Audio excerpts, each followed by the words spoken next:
What's up, everybody? Early Stoppage MMA here, and today we're going to be doing a super quick recap of the UFC Vegas card that just took place last night between Gabriel Bonfim and Randy Brown. So just getting it started, getting it right out of the way.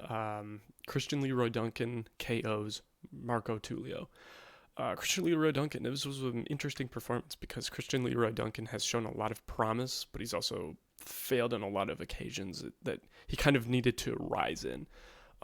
But he looked pretty good in this fight. All things considered, his pace was crazy at the beginning. I mean, like, the pressure he was putting on this dude at the beginning of his fight was something we really haven't seen from him.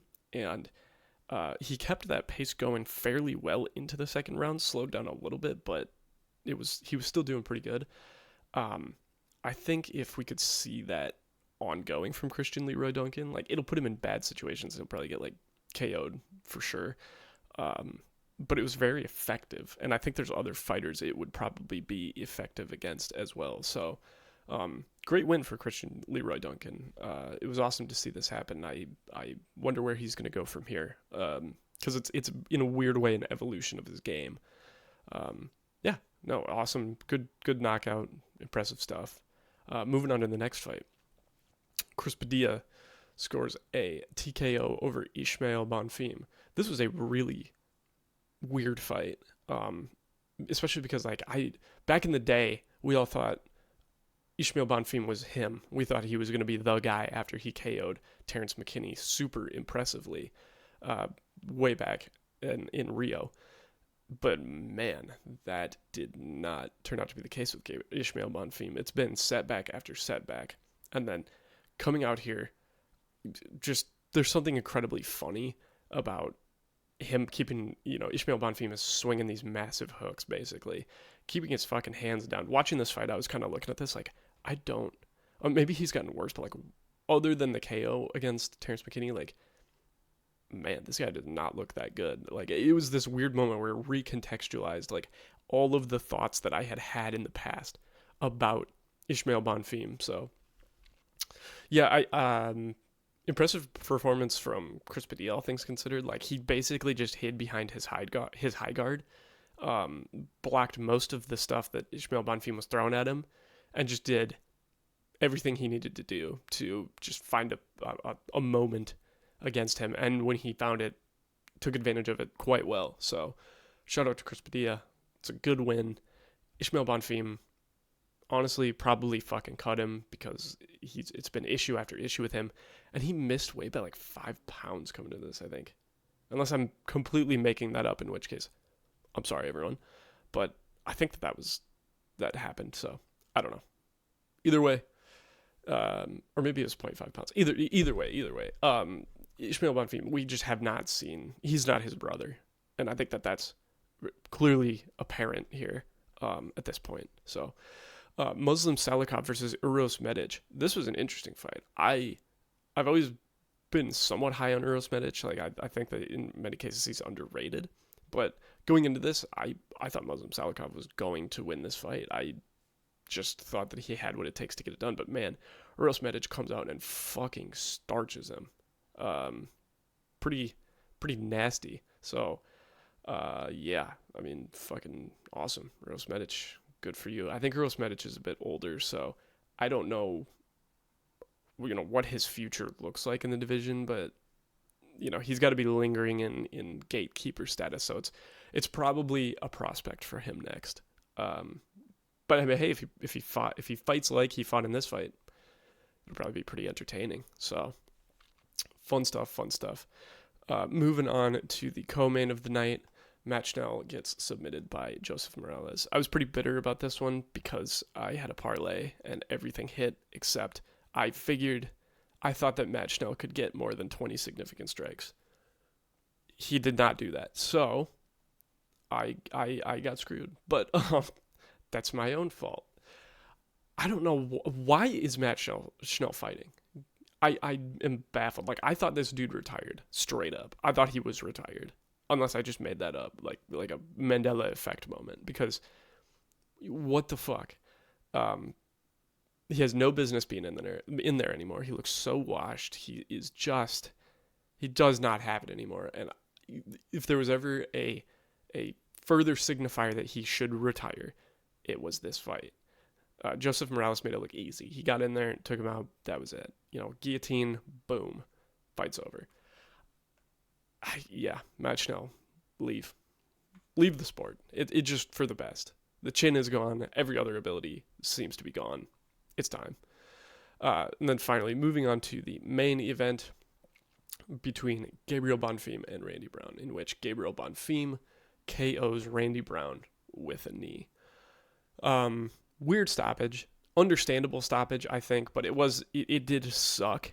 Like from a optics standpoint, I could see why the judge got in there and stopped it. I'm not mad at that. It's one of those unfortunate ones where it was like, oh fuck, because the second after the judge or the ref stepped in, Randy Brown just got to his feet and wasn't even like on sea legs or anything. He wasn't wobbling. Like he just got straight back up to his feet. So he seemed to be fine. And that's unfortunate, but yeah. It was, I don't want to say it was a competitive fight, to be honest with you. And this hurts because I am a Randy Brown fan. I think Randy Brown is awesome. I think he's really good. But going into this fight, I thought Gabriel Bonfim was a bit overrated. We hadn't really seen anything super, super impressive from him, despite how hyped up of a prospect he had been on the way up. This fight, he did look really good. He had a good game plan. He just stayed at like just out of range, so that Randy Brown's power punches, his big hooks, big long hooks, just would barely miss Gabriel Bonfim, and he could re-engage immediately because he was just in the right spot. He's cutting angles as he moves, staying away. But the big difference maker here were those fucking calf kicks. They were nasty. They have to be some of the worst we've heard in the Apex. Of just like every time they hit, it was like a cracking. That really seemed to slow Randy Brown down. It was a great tool to stop Randy Brown from like getting a combination off or like fully engaging and pressuring. Because every time Randy Brown would start to let his hands go, Gabriel Bonfim would just shoot into his leg with his fucking shin, and it looked super painful. It caused, it would get a reaction of Randy Brown.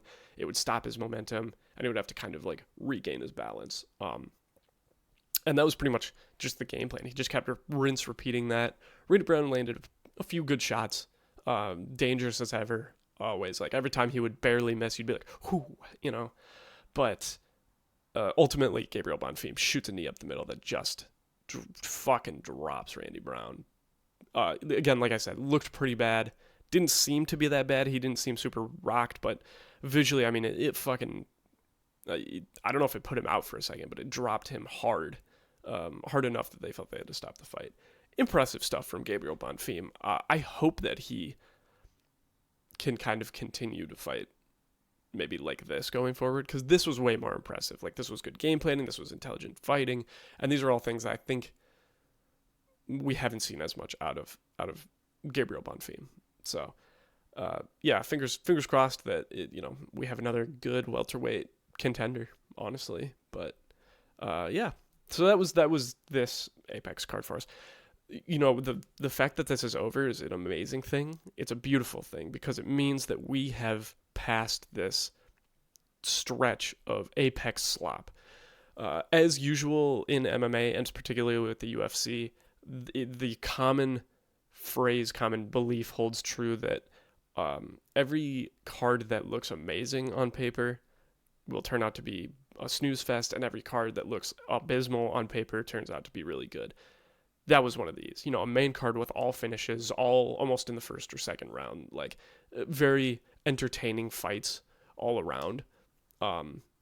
This was probably on paper one of the worst cards of the year, if not maybe ever, just in terms of not having anything with very much weight.